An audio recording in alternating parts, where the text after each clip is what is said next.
loss, God can't heal what you bring to Him.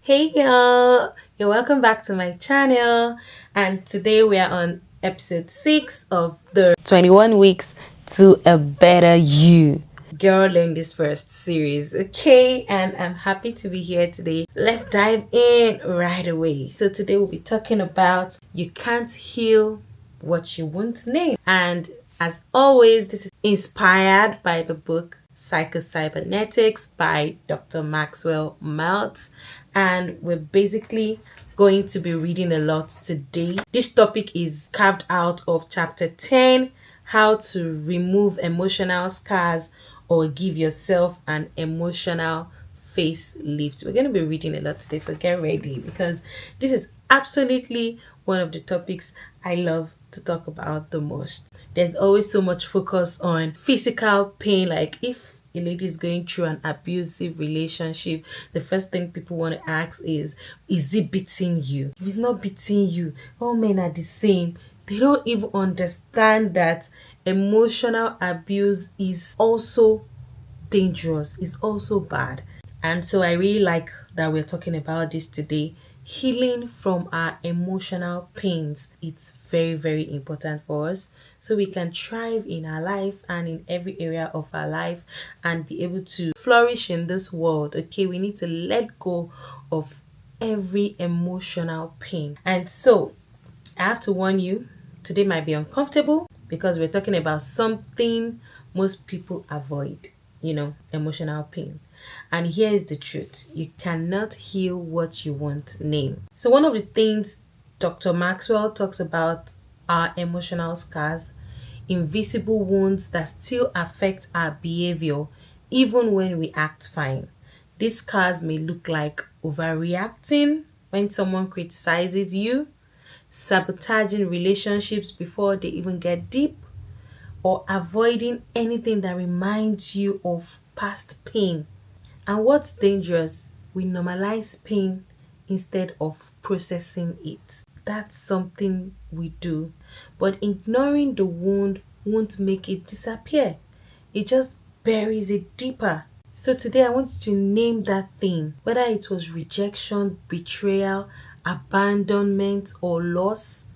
God can't heal what you won't bring to Him. I lost my mom when I was 9. A subconscious programming I had was abandonment. That was a programming I had in my subconscious. And so getting married and having that same feeling of abandonment really triggered me. But if it had processed properly, I may not have reacted the way I reacted.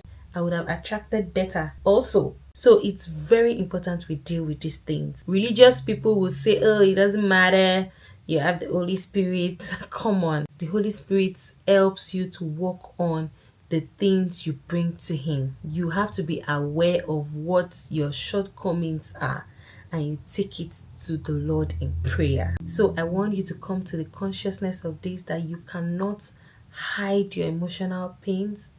You have to process it and heal from it. So let's go into the book. So I'll be starting from the beginning of chapter 10 and I'll just touch that like we do. Okay, let's go. When you receive a physical injury such as a cut on the face, your body forms scar tissue that is both tougher and thicker than the original flesh.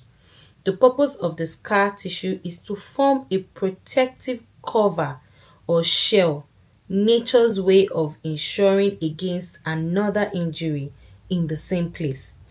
If an ill-fitting shoe rubs against a sensitive part of your foot, the first result is pain and sensitiveness.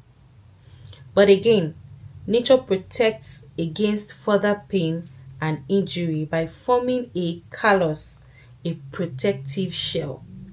We are inclined to do very much the same thing whenever we receive an emotional injury and when someone hurts us or rubs us the wrong way. We form emotional or spiritual scars for self-protection. we are very apt to become hardened of heart, callous toward the world, and to withdraw within a protective shell. In forming scar tissue, it's nature's intention to be helpful. In our modern society, however, scar tissue, especially on the face, can work against us instead of for us. Take Judge T, for example, a promising young attorney. He was affable, personable, and well on his way to a successful career when he had an automobile accident that left him with a horrible scar from midway on his left cheek to the left corner of his mouth. Another cut just over his right eye pulled his upper eyelid up tightly when it healed and gave him a grotesque, glaring appearance. Every time he looked in the bathroom mirror, he saw a repulsive image. The scar on his cheek gave him a perpetual leer, or what he called an evil look. And after leaving the hospital, he lost his first case in court and was sure that this evil and grotesque appearance had influenced the jury. He felt that old friends were repelled and repulsive by his appearance. Was it only his imagination that even his own wife flinched slightly when he kissed her? George T began to turn down cases. He started drinking during the day. He became irritable, hostile, and something of a recluse. The scar tissue on his face formed a tough protection against future automobile accidents. But in the society in which George lived, physical injuries to his face were not the primary hazard. He was more vulnerable than ever to social cuts, injuries, and hurts. His scars were a liability instead of an asset. Had George been a primitive man and suffered facial scars from an encounter with a bear or a saber-toothed tiger, his scars would have probably made him more acceptable to his fellows. Even in fairly recent times, old soldiers have proudly displayed their scars of battle, and in the outlawed dwelling societies in Germany, a scabbard scar was a mark of distinction. In George's case, nature had good intentions, but nature needed an assist. I gave George back his old face by plastic surgery, which removed the scar tissue and restored his facial features. Following surgery, the personality change in him was remarkable. He became his good natured, self confident self again. He stopped drinking, he gave up his lone wolf attitude, moved back into society, and became a member of the human race again. He literally found a new life. This new life, however, was brought about only indirectly by plastic surgery on physical tissue. The real curative agent was the removal of emotional scars, the security against social cuts, the healing of emotional hurts and injuries, and the restoration of his self image as an acceptable member of the society in which his case surgery made possible. We have other topics here: how emotional scars alienate you from life, emotional scars help juvenile delinquents, but I don't want to read that. Let's read emotional scars create a marred and ugly self image. Emotional scars to our ego also have another adverse effect. They lead to the development of a scarred, marred self image. The picture of a person not liked or accepted by other human beings. The picture of a person who can't get along in the world of people in which he lives.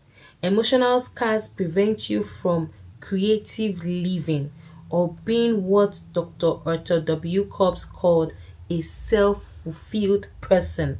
Dr. Cobbs, professor of educational psychology and counseling at the University of Florida, said that the goal of every human being should be to become a self-fulfilled person. This, he said, is not something you are born with, but must be achieved. Self-fulfilled persons have the following character. One, they see themselves as liked, wanted, acceptable, and able individuals. Number two, they have a high degree of acceptance of themselves as they are. Three, they have a feeling of oneness with others. And four, they have a rich store of information and knowledge. Those are characteristics of self-fulfilled persons. The person with emotional scars not only has a self-image of an unwanted, unliked, and incapable person, he also has an image of the world in which he lives as a hostile place. His primary relationship with the world is one of hostility, and his dealings with other people are not based on giving and accepting, cooperating, working with, enjoying with, but on concepts of overcoming, combating, and protecting from. He can be charitable neither towards others nor toward himself. Frustration, aggression, and loneliness are the price he pays. I reject that for us. We will do the work and we will not experience all of those negativities. In Jesus' name, we will do the work.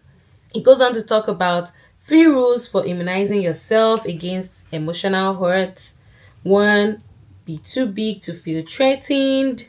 Healthy self-images do not bruise easily. 2, a self-reliant, responsible attitude makes you less vulnerable.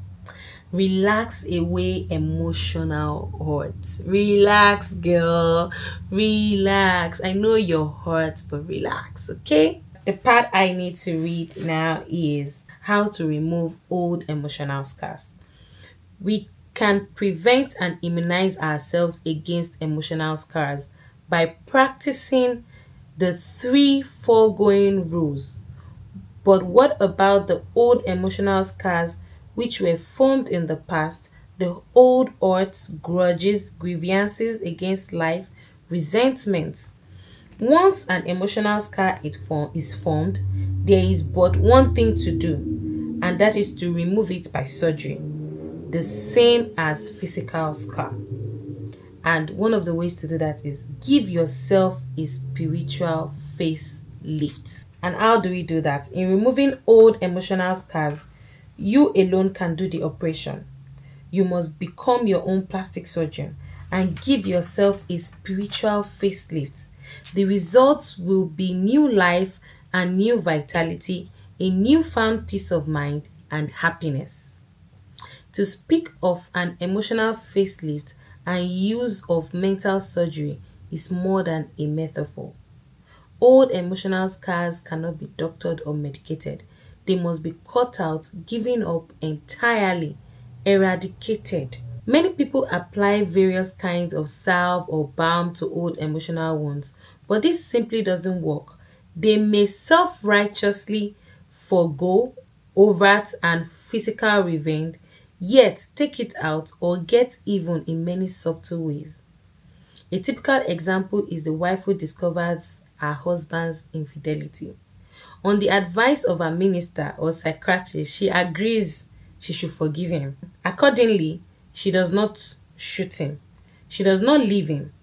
In all overt behavior, she is a dutiful wife. She keeps his house neatly, she prepares his meals well, and so on. But she makes his life hell on earth in many subtle ways, by the coldness of her heart, by the flaunting of her moral superiority. When he complains, her answer is, "Well, dear, I did forgive you, but I cannot forget." Her very forgiveness becomes a thorn in his side because she's conscious of the fact that this is proof of her moral superiority. She would have been more kind to him and been happier herself had she refused this type of forgiveness and left him. Oh my God. See, girl, sometimes it's better to just leave. It's better to just leave than to accept some kind of forgiveness. I'm sorry I hurt you. Thank you. We had a nice time together and it's time to say goodbye because you know that that person's forgiveness, it will taunt you with it. So sometimes it's better to just pack your load and go. Sincerely. Forgiveness is a scalpel that removes emotional scars. I can forgive, but I cannot forget. Is another way of saying I will not forgive, said Henry Ward Beecher. Forgiveness ought to be like a cancelled note, torn in two and burned up so that it can never be shown against one. Forgiveness, when it is real and genuine and complete and forgotten, is a scalpel that can remove the pures from old emotional wounds, heal them, and eliminate scar tissue. Somebody will say, he has forgiven you. He filed divorce case, right? He has forgiven you, but the divorce case is on hold. So that any day you misbehave, they activate the divorce case. What kind of forgiveness is that? You better leave. You better leave. And don't succumb to such torments. Don't do that. You are worthy. Your mistakes does not define you. Don't let anybody hang something over your neck for life because they forgave you. Forgiveness that is partial or half-hearted works no better than a partially completed surgical operation on the face. Pretended forgiveness, which is entered into as duty, is no more effective than a simulated face surgery. Your forgiveness should be forgotten as well as the wrong which was forgiven. Forgiveness that is remembered and dwelt upon reinfects the wound you are attempting to cauterize. If you are too proud of your forgiveness or remember it too much, you are very apt to feel that the other person owes you something for forgiving him. You forgive him one debt, but in doing so, he incurs another.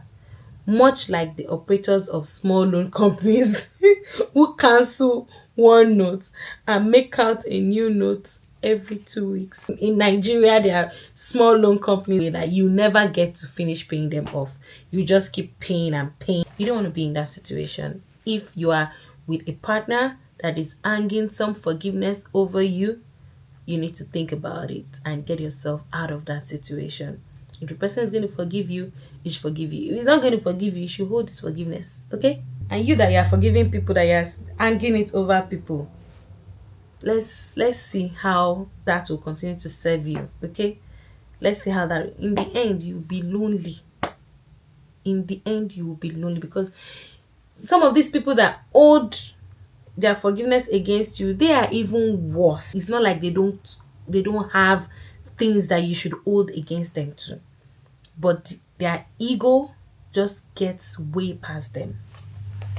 And I'm hoping that people would do right. I'm hoping that my girlies would do right. You will forgive people wholeheartedly and you will be firm against oppression. Don't let anybody use forgiveness as an oppression tool over your life. So this section talks about forgiveness is not a weapon. That's just exactly what I just said. Give up grudges as you would a dangerous arm. And I like this part where he talks about Jesus didn't forgive the adulterous woman. I resisted the temptation to shock these gentlemen by pointing out that Jesus never forgave the woman at all. Nowhere in the narrative as it appears in the New Testament is the word forgive or forgiveness used, or even hinted at. Nor can it be reasonably implied from the facts as given in the story. We are told merely that after our accusers had left, Jesus asked the woman, "Hath no man condemned thee?" When she answered in the negative, he said, "Neither do I condemn thee. Go and sin no more." You cannot forgive a person unless you have first condemned them. Jesus never condemned the woman in the first place, so there was nothing for him to forgive. He recognized her sin or her mistake, but did not feel called upon to hate her for it. He was able to see before the fact what you and I must see after the fact in practicing therapeutic forgiveness. That we ourselves err when we hate a person because of his mistakes, or when we condemn him or classify him as a certain type of person, confusing his person with his behavior. Personality, who a person is, and their behavior are two different things. Or when we mentally incur a debt that the other person must pay before being restored to our good graces and our emotional acceptance.